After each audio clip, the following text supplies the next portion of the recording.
آج ہم پڑھیں گے اللہ تعالیٰ کے نام العزیز کے بارے میں۔ العزیز کا معنی ہے عزت والا، غلبے والا، قوت والا، وہ کہ جس پر کوئی اور غالب نہ آ سکے، وہ کہ جس جیسا کوئی ہے ہی نہیں۔ اس کی قوت میں، اس کے غلبے میں وہ جو کچھ کرنا چاہے اسے کوئی روک نہیں سکتا۔ قرآن مجید سے ہمیں پتہ چلتا ہے کہ جو عزت چاہتا ہے وہ یاد رکھے عزت تو ساری کی ساری اللہ سبحانہ و تعالیٰ کے لیے ہے۔ اسی طرح رسول اللہ صلی اللہ علیہ وسلم نے فرمایا، عزت اللہ تعالیٰ کا ذرا ہے اور کبریائی اس کی چادر ہے، تو جو آدمی مجھ سے یہ صفات چھینے گا میں اسے عذاب دوں گا۔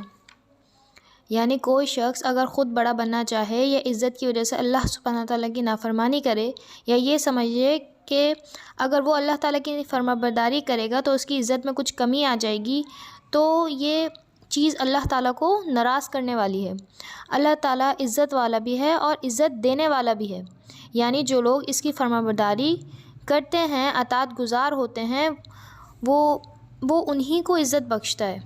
اس بات کا یقین رکھیں، عزت ذلت اللہ کی طرف سے ہوتی ہے، جیسا کہ قرآن مجید میں آتا ہے، آپ صلی اللہ علیہ وسلم سے کہہ دیجئے کہ اے بادشاہی کے مالک، تو جسے چاہے بادشاہی دیتا ہے اور جسے چاہے بادشاہت لے لیتا ہے، جسے چاہتا ہے عزت دیتا ہے اور جسے چاہتا ہے ذلیل کرتا ہے۔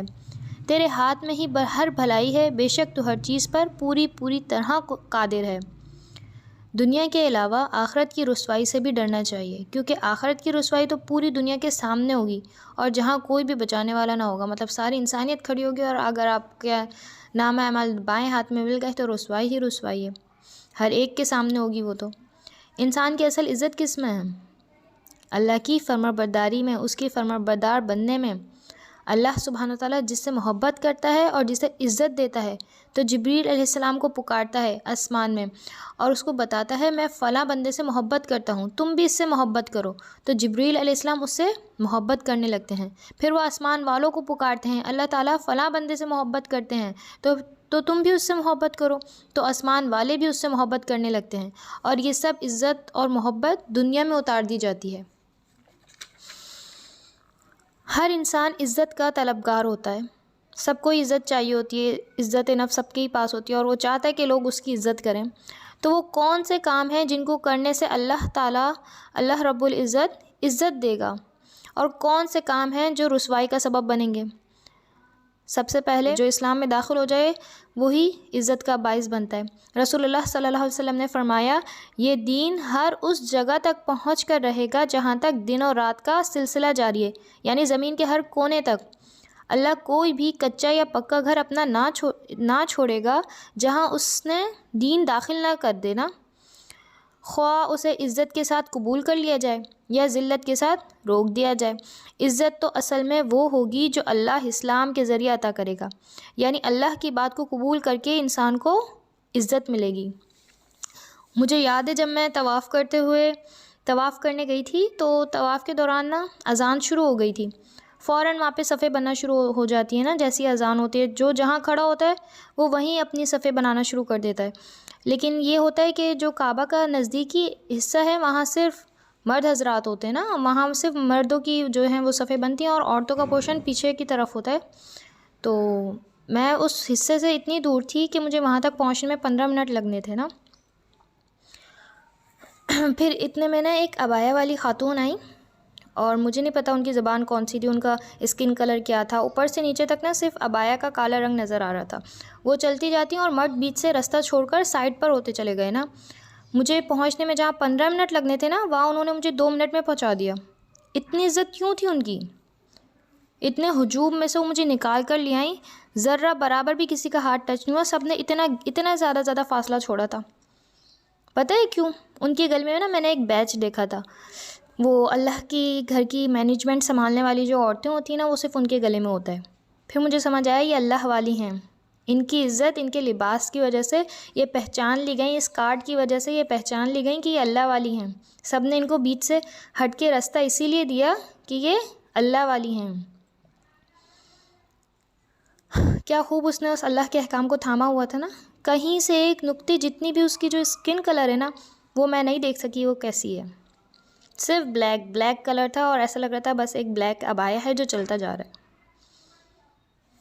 جس عورت نے میری مدد کی تھی وہ کیسی دکھتی تھی یہ بھی مجھے نہیں پتا۔ اس وقت اتنا سمجھ آ گیا تھا عزت تو صرف اللہ کے بن جانے میں ہے۔ اللہ مجھے اور آپ کو اللہ والا بنا دے، آمین یا رب العالمین۔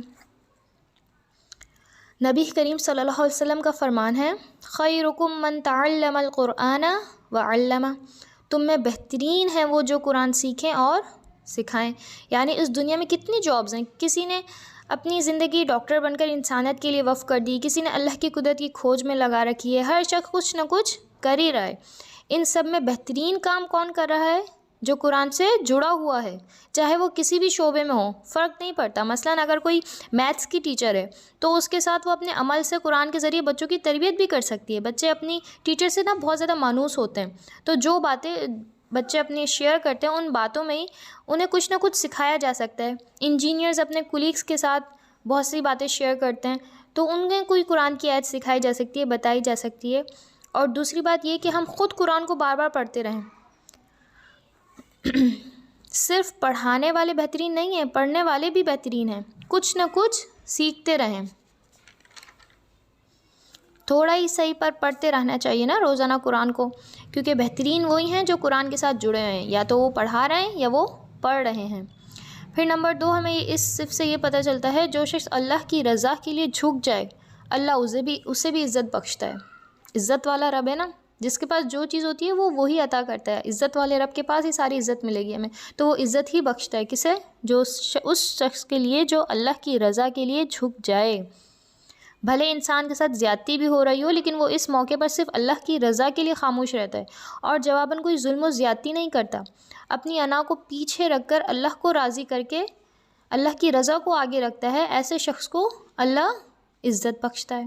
ہم سوچتے ہیں مال ہماری عزت کا سبب بنے گا، زیادہ تر یہ لڑکیاں ہی سوچتی ہیں، کیونکہ اگر میں کماؤں گی تو ہر ایک مرد میری عزت کرے گا کیونکہ میں پیسہ کماتی ہوں، پیسہ کمانے والی عورت کی عزت ہوگی، میں مردوں کی محتاج نہیں رہوں گی۔ اور کچھ عورتیں سوچتی ہیں میرا بیٹا ہو گیا نا تو دیکھنا سب کیسی عزت دیں گے مجھے۔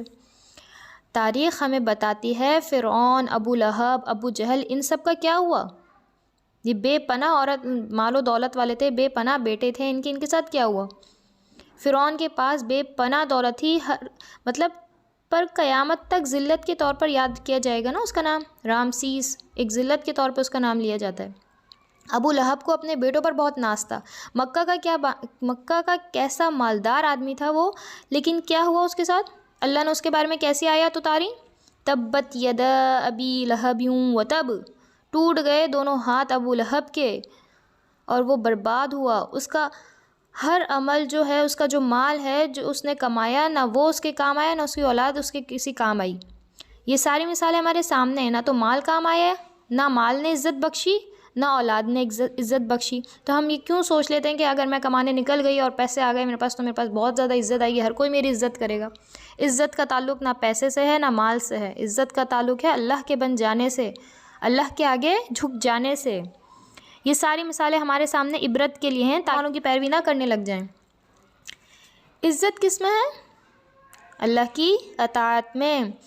عثمان بن ابی وقاص کہتے ہیں کہ وہ نبی کریم صلی اللہ علیہ وسلم کے پاس حاضر ہوئے، وہ کہتے ہیں کہ مجھے اتنی تکلیف تھی کہ قریب تھا مجھے ہلاک کر دیتی، تو رسول اللہ صلی اللہ علیہ وسلم نے فرمایا درد کی جگہ پر اپنا دایاں ہاتھ رکھو اور 7 مرتبہ یہ دعا پڑھو، اعوذ بعزت اللہ وقدرتہ من شر ما اجد واحاذر، میں پناہ مانگتا ہوں اس کی عزت کی اور قدرت کی اس شر سے جو میں محسوس کر رہا ہوں۔ تو وہ کہتے ہیں میں نے اسی طرح کیا تو اللہ تعالیٰ نے میری تکلیف مجھ سے دور کر دی۔ قرآن مجید میں اللہ تعالیٰ فرماتے ہیں تم میں اللہ کے نزدیک سب سے زیادہ عزت والا وہ ہے، سب سے زیادہ عزتوں والوں میں سے سب سے زیادہ عزت والا وہ ہے جو اللہ سے سب سے زیادہ ڈرنے والا ہے۔ ایک اور بات، اللہ تعالیٰ نے جن کو عزت دی ہے ان کی بھی عزت کرنی چاہیے ہمیں، یعنی کسی کی عزت اس کے مقام، اس کے رتبے سے حسد نہ کریں، کیونکہ یہ اللہ کی تقسیم ہے نا، جس کو چاہتا ہے دیتا ہے۔ تو اللہ نے اپنے بندوں میں سے کسی کو عزت دی ہے تو اس کی عزت کو نقصان پہنچانے کی فکر نہ کریں آپ۔ بہت سے لوگوں کا حال یہ ہے کہ جب وہ دیکھتے ہیں کسی کی عزت ان سے زیادہ ہو رہی ہے تو وہ حسد کرنے لگ جاتے ہیں اور پھر ان کے خلاف جھوٹے الزامات کا طوفان برپا کر دیتے ہیں۔ تاکہ اس کی عزت میں کسی طرح کوئی کمی ہو جائے. یہ اس شخص کے ساتھ نہیں ہے، دراصل اللہ سبحانہ تعالیٰ کے اس فیصلے کو ناپسند کرنا ہے. ویسے بھی اپنے سے بڑوں کی عزت کرنی چاہیے، چاہے وہ عمر میں بڑے ہوں، علم میں بڑے ہوں یا دنیاوی اعتبار سے بڑے ہوں. اللہ ان کو ان کی مقام اور مرتبے جو دے رہا ہے ان کی بھی عزت کرنی چاہیے ہمیں. مثلاً اگر آپ کے بچے ٹیوشن پڑھنے جاتے ہیں، کسی ایسی ٹیچر کے پاس جاتے ہیں جو آپ سے عمر میں چھوٹی ہے، تو اس کی عزت اس کے مرتبے کی وجہ سے ہوگی. اس لیے آپ اس کی عزت نہ کریں کہ یہ تو مجھ سے چھوٹی ہے، میں کیا عزت کرنی ہے. اس کے پاس جائیں اور جس لہجے میں چاہیں اس سے بات کریں. ایسا نہیں ہے. اس کی عزت اس کے مرتبے کی وجہ سے ہوگی، اس کے پڑھانے کی وجہ سے ہوگی. وہ آپ کے بچے کو علم دے رہی ہے، علم سکھا رہی ہے. اس کا مرتبہ اس کی استانی ہونے کی وجہ سے زیادہ ہے. امید ہے بات سمجھ آئی ہوگی.